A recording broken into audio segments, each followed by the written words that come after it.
And now, it's time for another Dice Tower review with the Game Boy Geek.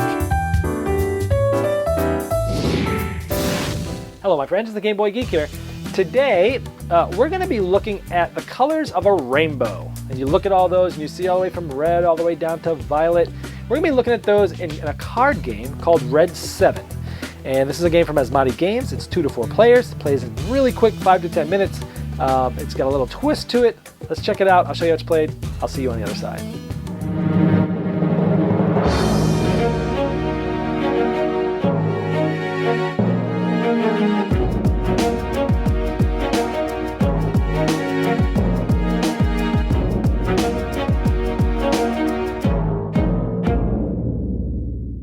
We have a Red7 game set up here with 4 players, 1, 2, 3, 4. Each of them get 1 card dealt out on their what's called their palette.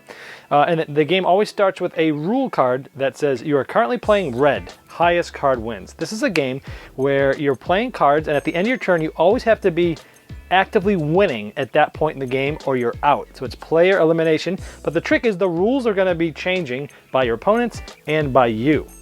Now we have the rank color of the rainbow here, and this is rank. Red is the strongest and violet is the lowest. So we have 1, 2, 3, 4, 5, 6, 7 colors. We also have 7 numbers, 1 through 7 of each of these cards. So there's 49 total cards in the deck. And just to show you this a little closer, this is the rule that always starts the game. You're currently playing red, the highest card wins. Everybody gets 7 cards to begin the game. And as of right now, the person who is winning is this player because they have a 7. Now, if this was also a 7, you then tie break of the color. So you always do, numbers always beats any other number, but if the numbers are tied, then you use this color wheel to see which one wins the tie. So this player is actually winning right now because they have the highest card.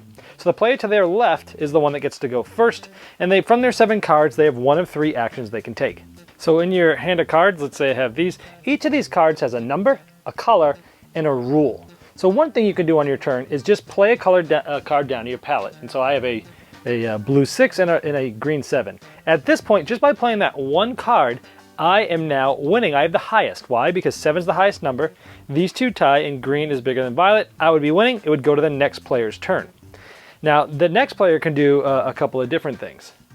Instead of just playing a card to their palette like this person did, you can also, on your action, play a card down to your palette, but then also play a rule card. Like maybe I play this rule card, which says most cards below 4. So we take a closer look here. Most cards below 4 is the new rule. I played to my palette first. I have 2 cards that are below 4. Nobody else has that many, so I am now winning, and then it would go to this player's turn. So let's say the rounds moved on a little bit. Again, everyone has taken 1 turn. We get back to the first player's turn again. So we've talked about you can play a card just on your palette and be done. You can play a card on your palette and then change the rule then to be winning. Sometimes, and the third option you can do is you can just change the rule. You can just change this up. Red is highest card.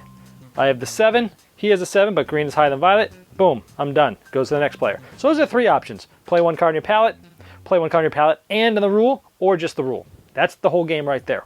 Let's take a look at the different rules from the different cards.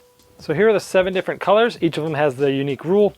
And all the colors of those, all the cards of each of the same color will have the same rule. So violet will always be most cards below 4. Indigo's most cards in a row, which means like a straight 2, 3, 4, 4, 5, 6, things like that. Blue, most different colors.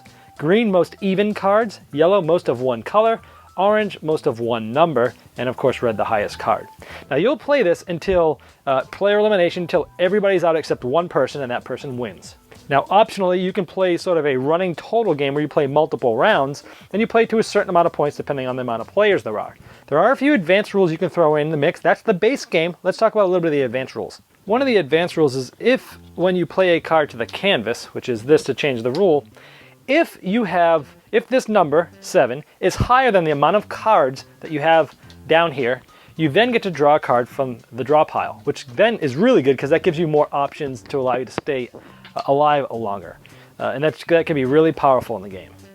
And then you could use some special icons. All the odd cards, 1, 3, 5, 7, have these special icons that when you play them, you basically do a special action. For example, this one, you get to take another player's card from their palette and put it face down on top of the draw pile. This one is you get to draw a card right off your draw pile. This 5 here is you can basically play another card to your palette. And then here is essentially you're discarding one card from your palette to the canvas. And so it's just extra ways to, one more thing to think about. But that's essentially Red 7. All right, now I was interested in this game around Gen Con. I went to Asmadi's booth, and they were sold out by the time I got there, and I kind of had forgotten about it. But then at BGG Con, it had a lot of buzz. Rodney Smith was walking around. He pulled it out of his pocket. We sat down. We started playing it, and I was so impressed with it that I literally went right over to the Fun Again booth and bought it on site for 12 bucks. Now, the card game itself, it's cool. It does have an interesting sort of twist on a normal card game, and I think you can play this with gamers, and you can play this with people that don't typically play a lot of games, because it's a very simple game to learn with, and a card game is pretty interesting. Is it living up to all the buzz? I don't think it's like the best card game ever that a lot of people are touting, but it is unique and it is sort of different. It is different from any other card game I have, and it's so cheap. I think it's like $9 on Cool Stuff or $12 in a store. It's a no-brainer. It's a good, solid, interesting, unique card game, and for that price, you're gonna get your money's worth for sure. And you can play it in different groups, families, or gamers. Out of the advanced rules, I almost never play without the rule that says if you play a card down and you play a card in the canvas, and you have, if you have more cards, if you have less cards than the number that's there, you draw another card from the draw deck. I really like that rule because it gives you one more thing to think about, one more level of depth, and it allows you to get those cards to give you more choices to help you last longer. So you're thinking of that too. The other ones with the odd numbers, I thought that added like a little bit too much bloat and too much going on for this simple little game. But it does feel quite different. I mean, when you play with 2, it's like back and forth, and you constantly feel like you're trying to stay above water. But you could also plan a little bit better. Where when you're playing with 4, people are getting knocked out, and you have a little bit more time to think about things. But you can't plan as well, because by the time it comes back to you, the board, what people have played, and there's going to be changed quite a bit more. But overall, I love it with every player count. So good, solid card game. It's not the best game in the world. It does have a ton of buzz, but it is a good, solid game. And for the money, it's a no-brainer to have in your collection. Red 7.